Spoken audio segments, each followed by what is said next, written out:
H5 మీడియాకి స్వాగతం. బంగ్లాదేశ్ లో హిందువులపై హిందూ దేవాలయాలపై జరుగుతున్న దాడులను ఖండిస్తూ హిందువులకు మద్దతుగా హిందూ ఐక్యవేదిక ఆధ్వర్యంలో మంగళవారం బెల్లంపల్లి పట్టణం బంద్ నిర్వహించారు.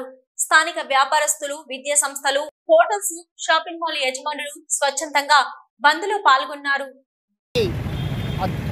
చెప్పలేనటువంటి దారుణాలకు పాల్పడుతున్నటువంటి ఈ సందర్భంగా బెల్లంపల్లి పట్టణంలో ఉన్నటువంటి హిందూ సంఘాలందరూ కూడా కలిసి బెల్లంపల్లి బంద్కు పిలుపునివ్వడం జరిగింది.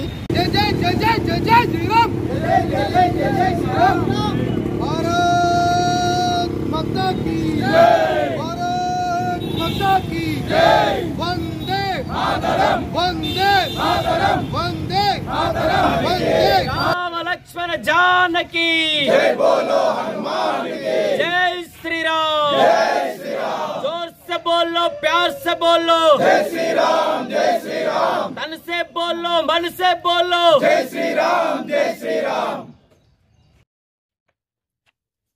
బెల్లంపల్లి పట్టణ బంద్ను హిందూ ఐక్య వేదిక ఆధ్వర్యంలో ఇవ్వడం జరిగింది.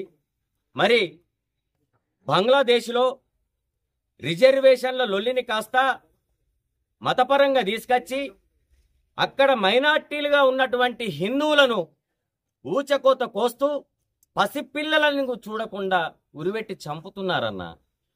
ఆడవాళ్లను రోడ్లపైన గుంజుకుపోతున్నారు. ఒక మారణకాండ సృష్టిస్తున్నారు.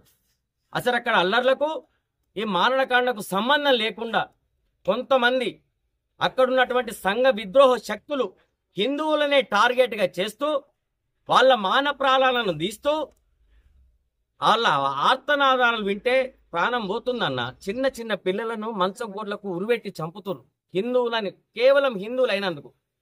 మరి అక్కడ మైనార్టీలుగా హిందువులు ఉంటే వాళ్ళని అంత ఊచకోత కోస్తే ఈ భారతదేశంలో ఎప్పుడైనా ఏ మైనార్టీల మీదనైనా అలాంటి దాడులు జరిగిందా?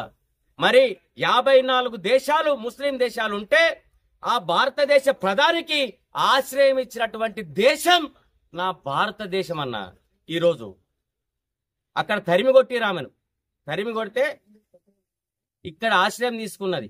అట్లాంటి సంస్కృతి గల నా దేశం, మరి నా హిందువులు అక్కడ మారణకాండకు గురవుతుంటే ఆత్మను చలించి వాళ్ళ కోసం అని చెప్పేసి ఈ ఒక్కరోజు బంద్ పిలుపును ప్రశాంతమైన వాతావరణంలో వ్యాపారవేత్తలు, కుల సంఘాలు అందరి సహాయ సహకారాలతో శాంతియుత వాతావరణంలో బంద్ నిర్వహించడం జరుగుతుంది. దీనికి సహకరించిన ప్రతి ఒక్క వ్యాపారులకు అందరికీ కూడా పేరు పేరున హిందూ ఐక్య వేదిక మీకు ధన్యవాదాలు తెలుపుతుందన్న. ఈ బంద్ కాల్ దయచేసి సాయంత్రం వరకు కొనసాగాలని మీ అందరికీ చేతులు జోడించి కోరుతున్నాం.